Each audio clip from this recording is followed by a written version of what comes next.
Buenas tardes, mi nombre es Manuel Ricardo Eizáiz Palmero. En el programa de Platicando con Manolo, tengo el gran placer, honor de tener una persona que marcó mi vida realmente profesional. En serio, en serio, en serio, en serio.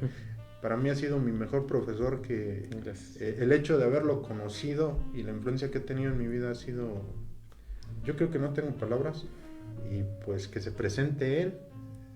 Este, Gracias, pues.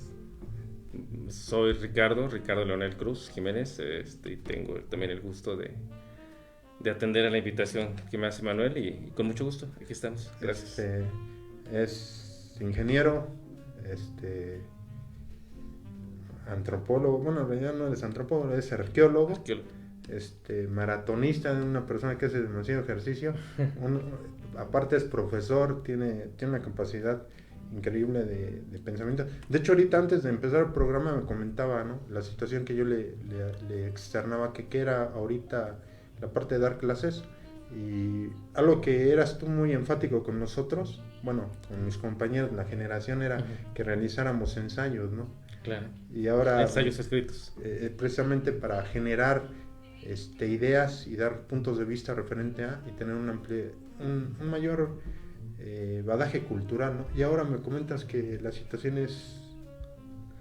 Sí, como un medio de calificar, siempre he pedido que los estudiantes escriban un ensayo muy breve de dos, tres cuartillas, muchas veces con respecto a una película que encuentro que tiene relación a la materia o al tema que estamos viendo. Eh, Escribir tiene muchos beneficios porque no solamente tienes que ordenar ideas, no solamente tienes que poner, digamos, a prueba tu capacidad de redacción, sino que además en un ensayo son tus ideas, tu propuesta, lo que tú crees, lo que tú piensas, y aparte siempre se los planteo así, son libres de escribir lo que quieran, nunca se va a calificar una opinión, una ideología, una creencia. Pero increíblemente, como les comentaba Manuel, en este cuatrimestre creo que no había pasado antes, por lo menos no a este nivel, pero por lo menos esta vez sí ya lo constaté, es que los estudiantes están usando el chat GPT para hacer sus ensayos, es decir, se anula por completo el objetivo, que es pues hacer el ejercicio de redacción, pero sobre todo el ejercicio de crear pensamiento sobre lo que tú quieres plantear, ordenarlo y escribirlo. Las ideas, ¿no? El usar el cerebro, se puede decir, ¿no? Pues De sí, cierta sí, manera. sí, sí, sí. Mira, curiosamente esto lo comento porque yo le he comentado a varias personas la situación por qué impactase tanto mi vida. Cuando decidí estudiar mi segunda carrera, porque soy ingeniero en control de automatización de Siemens Zacatenco, eh, cuando reinicio esta parte de estudiar psicología, recuerdo que me diste la clase de epistemología, Uh-huh. una clase maravillosa, y había leído algo de la somatización, el cómo las enfermedades se generan a partir de ciertas situaciones en el cuerpo. Y esa vez que tuve la clase de epistemología, la primera clase, me dolió mucho la cabeza, ¿no? Entonces llegué contigo y te dije, oye, profe, me duele mucho la cabeza, y me dijiste, qué maravilloso, ¿no? Y yo me quedé así, digo, pero ¿por qué no? Y dice, cuando tú haces ejercicio, demasiado ejercicio, los músculos duelen porque los estás ejercitando. Entonces esa analogía me sirvió, me dijiste, pues estás empleando el cerebro, ¿no? Se están generando nuevos pensamientos, ¿no? Seguramente sí. Seguramente. Así, así pasó. Y también otra parte de la plática que llegamos a tener, de hecho, fuera de clase, recuerdo que me hiciste el comentario que no hubiera todo ni bueno ni malo, simplemente que tuviera una mente más amplia, ¿no? En ese sentido. Sí, bueno, la realidad no es en blancos y negros, no es absoluto. Uno de los errores que cometemos las personas eh, de manera más común es el ver la vida en términos polarizados y maniqueos, es decir, de dos polos, y estos dos polos, uno es el bueno, bueno, y otro el malo, malo, ¿no? Y sucede en nuestras relaciones afectivas, sucede en el fútbol, sucede en la política, sucede en la religión y demás, ¿no? Es decir, mi religión es la buena, los que pertenecen a mi religión son los que somos los buenos. Mi partido político es el bueno. Los que votamos por mi partido político somos los buenos.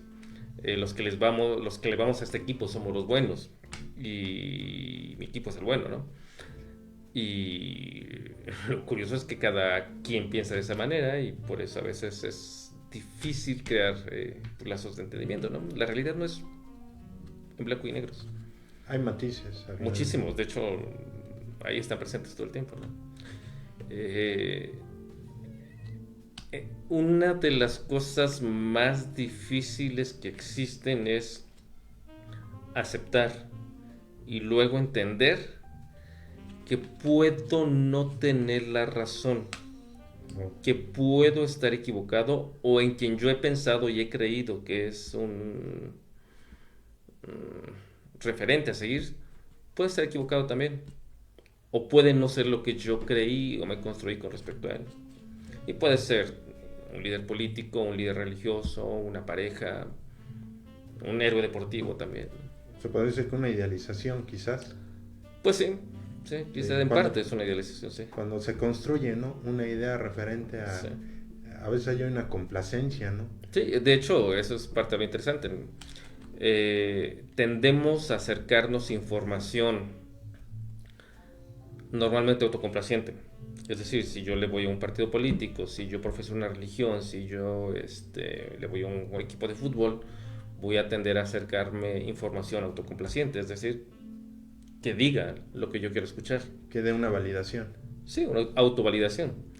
Y voy a tender a rechazar información que me muestre lo que no quiero escuchar. Es decir, que a lo mejor mi líder político no es lo que yo creo, que mi equipo de fútbol no es tan bueno como yo creo, o que mi religión puede tener ciertos vacíos o sesgos, en fin, o que mi país no es todo lo que yo he idealizado también, ¿no?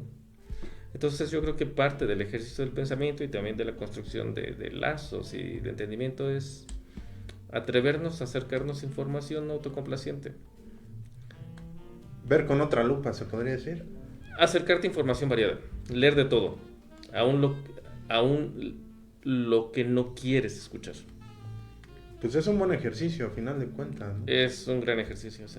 Que nos ayuda a tener un panorama un poco más amplio, ¿no? Porque a final de cuentas tener muchas visiones de algo es prácticamente imposible, ¿no?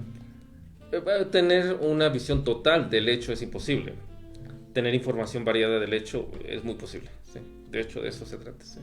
Y recuerdo eso porque generalmente en las pláticas que tuvimos fuera y como profesor, yo recuerdo también cuando me diste historia, me parece Historia de México. Historia de México, sí. Y hablabas de una parte que fue muy determinante para la construcción de por qué pues los pueblos o el pueblo en ese tiempo sufrió algo tan devastador, ¿no? En el inconsciente colectivo, ¿no? En esa parte de la mentalidad. ¿Cómo era posible de que se clamaba tanto a un Dios y veían cómo se estaban muriendo las personas en ese tiempo de... ¿Qué fue? Viruela, ¿no? Me parece, ¿no? Uh-huh. Sí, bueno, esto iba en el asunto de que a lo mejor las personas al momento de la conquista, al momento de que entraron los españoles y derrotaron, en este caso a los mexicas, a lo mejor muchos indígenas aceptaron la religión cristiana de manera resignada. A lo mejor hemos pensado que la gente se hizo cristiana a la fuerza, con espada, con latigazos y obligándolos. Pero también es cierto que, y es lo que les planteaba en esa clase, imagínate que tus dioses a los que has adorado, tú, tu familia, tus ancestros y demás por cientos, miles de años, ahora los ves tirados en el piso. Imagínate que tu espacio, tus tierras ahorita están destruidas. Imagínate ver cómo la mitad de la gente que conoces se está muriendo de una manera inexplicable, está sangrando, tiene calentura, está llena de llagas y de erupciones por la cuestión de la viruela. Quizás, seguramente, si hubo personas que eso lo interpretaron como una especie de derrota a sus propios dioses, y más que con convencimiento, con resignación, aceptaron pues la nueva religión que bajo una cierta construcción epistémica pues estaba siendo el dios vencedor, ¿no? Este dios nuevo, este dios raro, este más, ¿no? Un golpe muy devastador. Devastador, sí, claro. Sí hubo una conquista militar, sí hubo una conquista, o sí una conquista a partir pues de las enfermedades que llegaron. Sabemos que los virus y bacterias no tienen ideología, no tienen religión. Los virus y bacterias actúan como son y encontraron organismos sin defensas y se expandieron en la gente, ¿no? Por eso tanta población muerta, pero los virus y bacterias no tienen ideología ni religión. Entonces, que de un momento a otro tu mundo en el que siempre has creído, en el que siempre te platicaron, está destruido, quizás sí puede ser un elemento para algunas personas que encontraron eso como una clara muestra de que quizás por ahí no iba, ¿no? Sí. Y yo comento esta parte porque retomando un poco, y tiene que ver con la psicología, ¿no? A veces creemos que hay cosas que son verdad. Cuando vamos investigando, indagando, resulta que no necesariamente son de esa manera, ¿no? Uh-huh. Entonces, eso nos abre un panorama diferente a entender que las cosas no son como se creían ser. Pueden no serlo. Pueden no serlo. En una parte. Ajá. Yo siempre, en todas mis clases de epistemología, y yo creo que quienes han tomado clases conmigo siempre escuchan este cuento, esta historia, ¿no? Esta analogía, con respecto a los Reyes Magos. Ajá. No, siempre les pregunto si los niños son tontos por creer en los Reyes Magos. Y pues, todos estamos en el acuerdo de que los niños no son tontos, ¿no? Okay. Entonces, ¿por qué creen en los Reyes Magos? ¿O por qué aseguran que existen los Reyes Magos? Yo creo que la gran mayoría de nosotros, cuando teníamos 4, 5, 6, 7 años, creíamos en los Reyes Magos, ¿no? Y utilizo la palabra creer para no utilizar saber que estaban los Reyes Magos, ¿no? Y bueno, los niños tienen pruebas de que existen los Reyes Magos, ¿no? Sí, así es. Siempre les digo, la primera prueba de que existen los Reyes Magos es que mis papás me dicen que existen los Reyes Magos. Es decir, mis papás, quienes me dan de comer, quienes me cuidan, quienes me abrazan, quienes resuelven los problemas. O sea, esas personas que son buenas y que son sabias, me dicen que me porte bien porque vienen los Reyes Magos. Me dicen que me duerma temprano porque vienen los Reyes Magos. Es decir, me dicen que los Reyes Magos existen. Entonces, ¿por qué mis papás, que son buenos y que son gente que sabe, que resuelve problemas, no podrían tener la razón? Es decir, si ellos dicen que van a venir los Reyes Magos, pues, seguramente tienen razón. Así es. La segunda prueba de que existen los Reyes Magos son mis pares, o sea, los que son igual a mí. Es decir, en mi salón, en la primaria, yo creo en los Reyes Magos, pero también Juanito, y también Juanita, y también María, y también Pedrito. Es decir, todos los niños adentro de mi salón nos han dicho que existen los Reyes Magos. Entonces, pues yo o mi familia no es el único loco, ¿no? Todos, Sí. los que son iguales a mí también asumen que los Reyes Magos existen. La tercera prueba de que los Reyes Magos existen es el contexto social. Pues sí, yo veo que en una plaza comercial hay señores disfrazados de los Reyes Magos para tomarme la foto, pues a lo mejor yo sé que ellos no son Reyes Magos, pero si hay gente disfrazada de los Reyes Magos o tomando la imagen de los Reyes Magos es porque los Reyes Magos sí existen.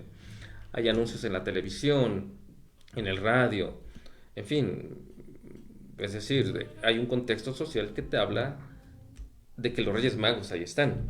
Así es. ¿Y cuál es la prueba definitiva de que los Reyes Magos existen? El 6 de enero en la mañana, cuando me despierto, y ahí están mis juguetes. Así es. A lo mejor no están los que yo pedí, pero ahí va a haber juguetes, es decir, y yo me dormí y no estaban. Entonces, Pues bueno, el niño asume tener todas las pruebas de que los Reyes Magos existen. No existen, por lo menos no como el niño cree que existen. Entonces el planteamiento que les hago es, quizás todas estas cosas que tú has creído y todas estas cosas de las que tú asumes tener todas las pruebas, a lo mejor no son. O a lo mejor no son como tú tienes planteadas que son, ¿no? Nos construimos evidencias que si no las sometemos a un cierto contraste, pues a lo mejor nunca fueron pruebas. A lo más que llegaron fueron argumentos. Y con base en eso nos hicimos una percepción de la vida, de la realidad. Pues eso es interesante y a final de cuentas es una forma como las personas vamos entendiendo parte de lo que nos va ocurriendo, ¿no? Lo que hoy puede ser verdad, quizás mañana sea mentira, ¿no? Y viceversa, ¿no? De cierta manera, en la medida que vamos conociendo cosas, ¿no? Sí, sí, y decir verdad, la verdad siempre fue verdad. Es decir, no es que la verdad ahora sea mentira, es decir, la verdad siempre fue verdad, pero le dimos interpretaciones diferentes o tuvimos distintos grados de acercarnos a esa verdad. Eso es parte de, ¿no? Es parte de, sí, sí, sí. Y lo comento esto porque, bueno, ahorita que planteábamos unas situaciones, ¿no? El hecho de, en la psicología, ¿por qué es tan importante esta parte? Porque quien no conoce su historia, de cierta manera, está destinado a repetirla, ¿no? Sí, sí, pero también la realidad humana no es así. Los seres humanos nos hemos metido en la guerra una y otra vez. Es increíble, la Primera Guerra Mundial terminó en 1919. Había sido la guerra más mortífera en toda la historia de la humanidad. Toda la gente estaba asustada. Muchas personas que vivieron la Primera Guerra Mundial eran adultos o jóvenes al momento de la Segunda Guerra Mundial. Es decir, había muy poco tiempo como para no haber olvidado lo que había pasado 20 años antes.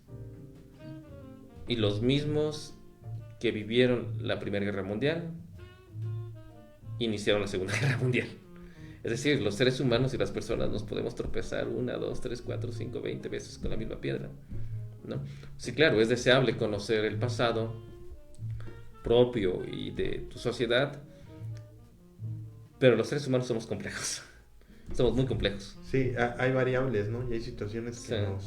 que nos encaminan o nos encaminamos Sí. para terminar a actuar de cierta manera, ¿no? Cuando Sí. generalmente... Yo recordaba mucho algo que me decía un mentor, ¿no?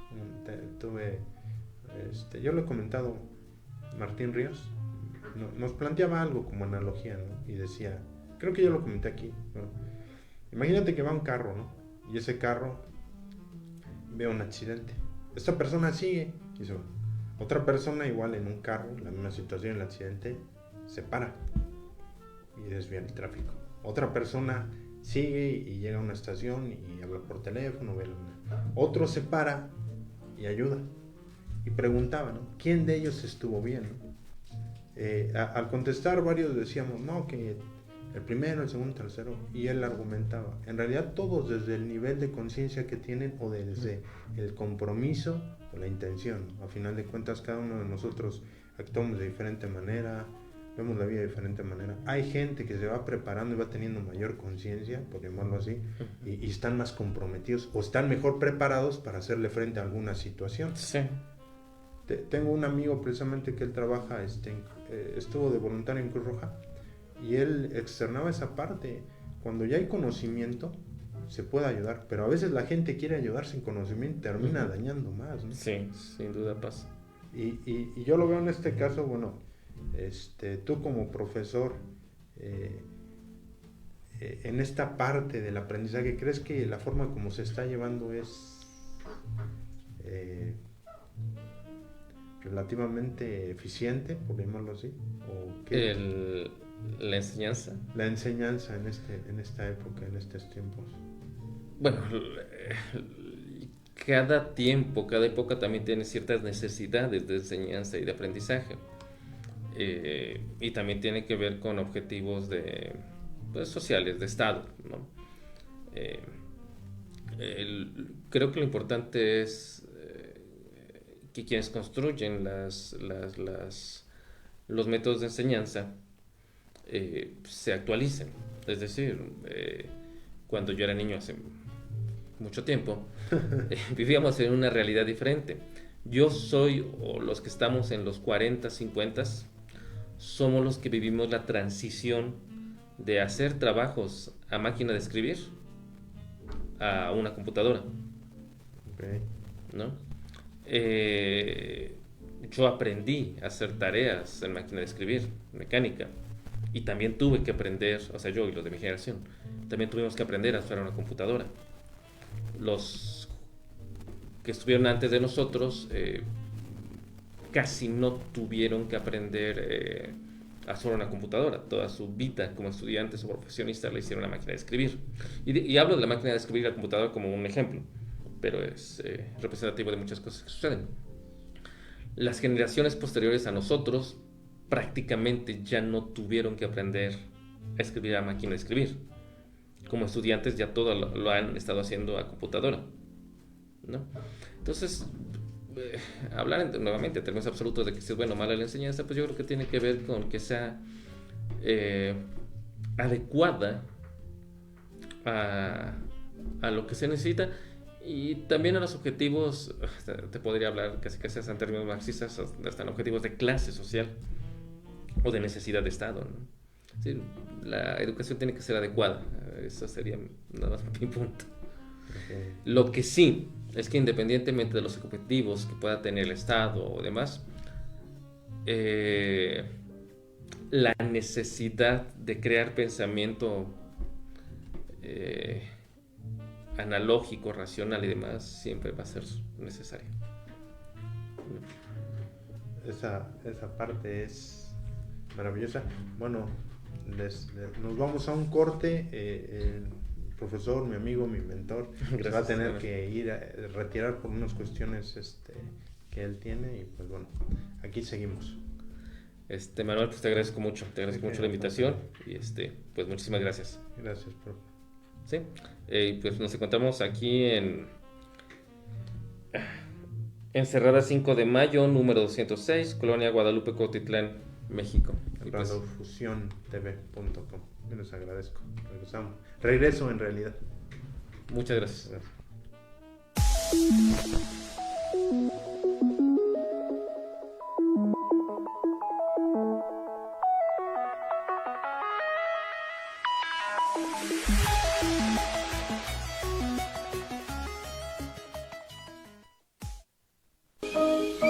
Amiguitos, este grillito y yo los esperamos los sábados a la 1 de la tarde en la hora de Cricri, aquí en Radio Fusión.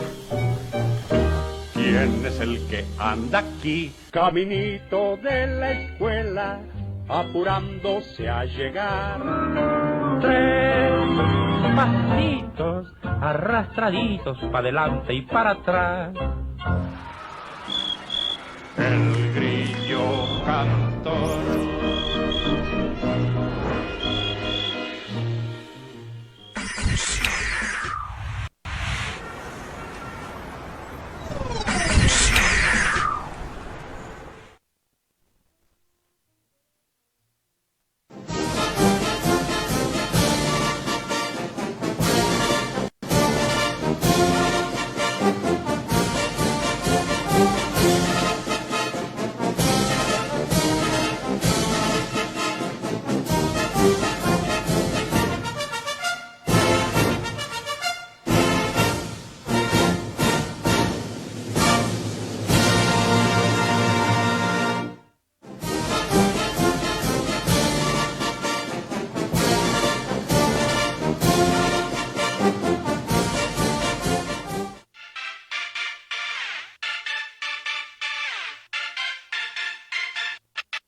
buena tarde. Seguimos, bueno, el invitado por cuestiones de logística y demás, pues tuvo que pasar a retirar. Miren, aquí tenemos algo, pues, con una pequeña ejemplificación. El profesor es arqueólogo, él se dedica a esa parte de las excavaciones y demás, y tiene que ver parte con la historia. Bueno, ¿por qué comento esta parte, no? Hoy traje algo que se llama genograma, de hecho traigo dos, los voy a extender así brevemente. No los voy a explicar ni mucho menos porque me tardaría demasiado y sería muy engorroso, ¿no? Este genograma, así rápidamente, voy a extender, tiene que ver con mi familia. Los cuadrados significan mujeres, el círculo hombres, las cruces son de personas que ya fallecieron. Bueno, aquí rápidamente, las etiquetas tienen que ver con las enfermedades que padecieron. Aquí vienen de mis dos ramas. Este ejercicio lo realicé, se podría decir como psicólogo amateur, antes de incluso de estudiar psicología. Me rehusé a hacer esto, casi por... en los cursos que estuve tomando con mi mentor, un profesor ahí en la escuela, antes de estudiar psicología, él nos había pedido esto, porque esto a final de cuentas es un mapa de la propia historia personal. Esto fue antes de que yo estudiara psicología, ¿sabes? Me negué a hacerlo esto, casi tardé 1 año y medio para darme la oportunidad de empezar a buscar situaciones, muertes de familiares, qué enfermedades pasaron, cuántos familiares hubieron, si hubieron familiares que fallecieron, enfermedades que se dieron y demás. Cuando inicié la carrera de psicología, con esa información previa, se realizó uno mucho más elaborado, más técnico, donde pues incluso se pusieron fechas. Aquí es mucho más amplio, vienen familiares, igual la parte de las enfermedades, mis hijos, desde mis padres, mis abuelos y mis bisabuelos, mis tíos. Hay unas líneas que no sé si alcanzan a distinguir, tiene que ver con la parte de las relaciones. Hay relaciones que han sido restablecidas, se han trabajado. Las líneas de color rojo tienen que ver con relaciones y los vínculos no muy sanos, que digamos, ¿vale? Y las líneas de color verde tienen que ver con las relaciones que se han sanado. Obviamente he trabajado más en esta parte. ¿Por qué comento esto? Por lo que yo argumentaba con el profesor, con mi amigo Ricardo Leonel, de que quien no conoce su historia está destinado a repetirla. Esto me dio un panorama para entender y empezar a trabajar parte de las situaciones no resueltas. Bueno, esta información obviamente he tardado años en pues irla recolectando, irla vaciando y demás, ¿sale? Así, los puntos tienen que ver con gente que ya falleció, con nonatos se le nombra, y hay otros términos, ¿no? Que así a grandes rasgos, esto cómo se simplifica en algo que se va a realizar ahorita con los pequeños peluches que tenemos aquí, ¿vale? Esto y vamos a realizar algo tan simple y tan complejo que tiene que ver con esto. Lo que vieron ahí tiene que ver con una línea. Vamos a suponer que este es el hijo, este es el padre, este es el abuelo y este es el bisabuelo, ¿sale? ¿Qué ocurre? Hay algo que son cargas que se traen. Vamos a pensar en un edificio, ¿no? Voy a hacer una analogía. El edificio, cuando se construye, uno compra el material, pero desconoce que el material a lo mejor sea de buena calidad o de una calidad no tan buena. Y entonces, a la hora de hacer el edificio, se desconoce los lotes o la calidad del cemento que se empleó, y a lo mejor el cemento que se empleó inicialmente para los cimientos no fue de muy buena calidad. Las paredes fueron de mayor calidad además. Entonces, cuando vienen situaciones como a lo mejor que llueve mucho, que se hace un primer piso, un segundo piso y el peso excede, A lo mejor la construcción ya no soporta porque el material con el cual fue hecho no tiene esa excelente calidad o tiene una calidad que con el paso del tiempo pues no cumple ciertos requisitos, por llamarlo así. Bueno, ¿por qué comento esto?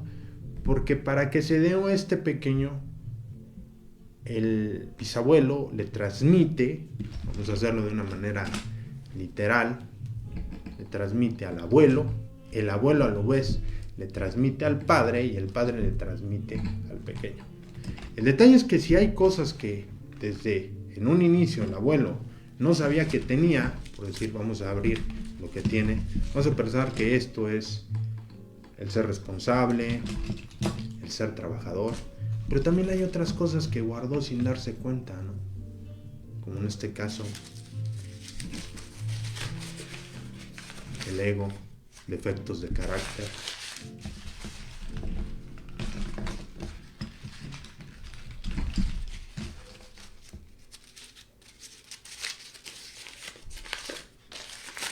O enfermedad, algo que si no se trabaja, lo que no se externa y se reprime, se vuelve enfermedad. Entonces, sin darse cuenta, quizás en él no detone y él vive una vida normal, pero quizás en el nieto, cuando pasa por el papá, a él le detona la enfermedad y él empieza a somatizar lo que ya venía desde acá, pero no sabía, porque no se dio a tarea de conocer qué es lo que había atrás. Por eso a veces en cuestión de terapia, yo lo tiendo a emplear, indago un poco más acerca de la situación de los padres, de los abuelos, qué cosas les ocurrieron, para ver si en el hijo o en la persona que va a tener terapia está reincidiendo o pasándole situaciones muy parecidas que tienen que ver con una situación transgeneracional que había atrás. Cuando la persona es consciente de esto, lo que hace la persona, en este caso, ve que de lo que se le heredó le funciona y le sirve, por llamarlo así, y lo que no, lo regresa. Eso es una liberación, entregar. Y de esa manera, él puede tener una vida mejor. Muchas veces no somos conscientes de cosas que traemos y que volvemos a repetir, pero en una parte de nosotros, cuando nos empezamos a escuchar, cuando estamos en ese proceso de desarrollo personal, que empezamos a conocernos a nosotros mismos, nos vamos dando cuenta y encontramos esa voz interior que nos dice algo no cuadra dentro de nosotros, algo nos genera cierto ruido, y es encontrar estas partes que se nos fueron heredadas. Cuando hacemos conciencia de eso, entonces nos liberamos, como regresando esas cargas, y a su vez nuestros padres atrás. ¿Para qué? Para liberarnos de las situaciones y poder tener una vida más tranquila. Eso es parte de lo que de cierta manera, en mi caso, fue lo que entendí que me sirvió el genograma. El genograma en sí es como si fuese un mapa de dónde vengo y en una parte en dónde estoy y para dónde puedo ir. Cuando uno conoce esa parte de situaciones de que mi abuelo vivió situaciones complicadas, que tuvo enfermedades, que pasó situaciones de carencia y que de una u otra manera por una lealtad estoy repitiendo, a lo que me refiero, que estoy tomando esa parte sin darme cuenta, cuando soy consciente, entonces al ser consciente lo regreso y eso me ayuda de cierta manera a liberarme de todo ese tipo de cuestiones para desarrollar un mayor potencial. Es parte de lo que les puedo compartir, así a grosso modo. Obviamente hay una mayor profundidad con respecto a esto. Tiene que ver, hay que conocer cuáles son las situaciones. También tiene que ver con las palabras que empleamos, como el agradecer, el bendecir, el reconocer, el aceptar, para poder entender que hay cosas que están a nuestro alcance y qué cosas no.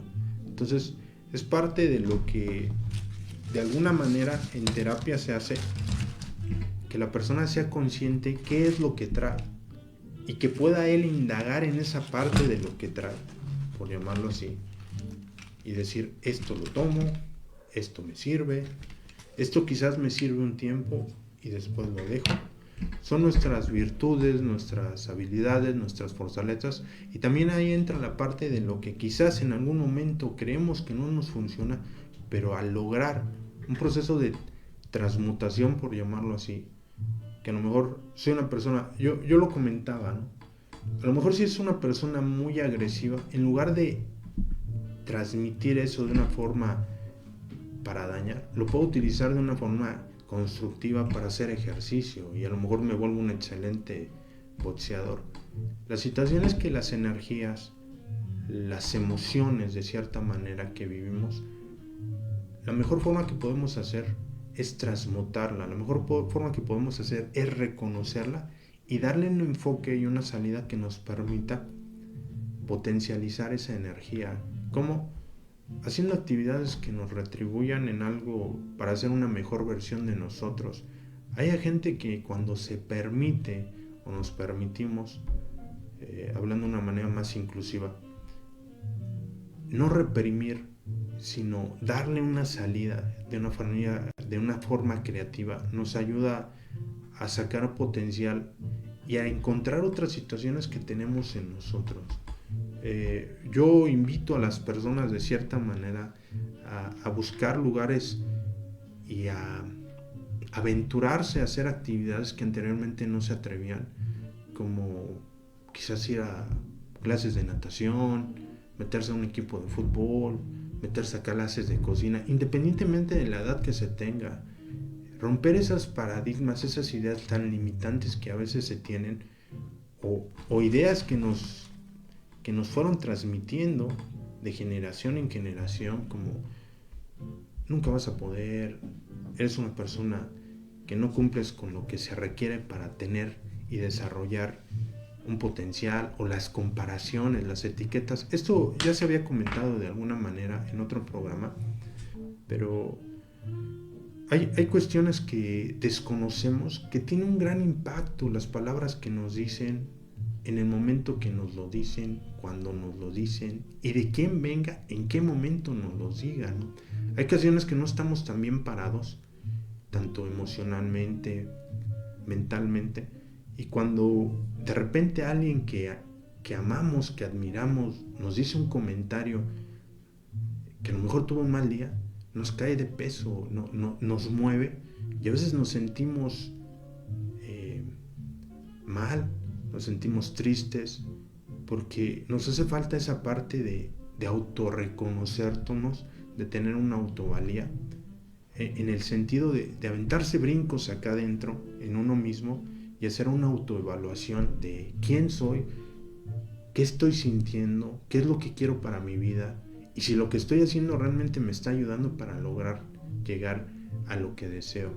Esto lo comento porque generalmente ese tipo de ejercicios no se realizan. A veces no tenemos ni nos damos el tiempo por estar tan metidos en esto, que de repente nos están hablando y constantemente estamos contestando, y no nos damos un tiempo a decir qué me agrada, qué estoy sintiendo, cómo me estoy sintiendo, aprender a estar en el aquí y en el ahora. Es una situación que a veces se escucha, yo lo he leído, ¿no?, en redes sociales. Alguien me argumentaba que de qué servía leer tantas frases tan bonitas, leer tantos libros. Y yo recordaba algo que escuché de un principio zen tan maravilloso que decía alguien, ¿no? Le dio una coladera muy oxidada y le dijo, métela en el agua, y la estuvo metiendo en el agua. La persona la metía, y así duró un buen tiempo, ¿no? Llegó un punto en el cual se hartó, ¿no?, y volteó a ver a esa persona y dijo, ¿y es que para qué lo hago? Si al final de cuentas, pues nunca voy a agarrar nada. Y dijo, espérate, y siguió, casi por horas, ¿no? Después le dijo, observa detenidamente lo que ha pasado.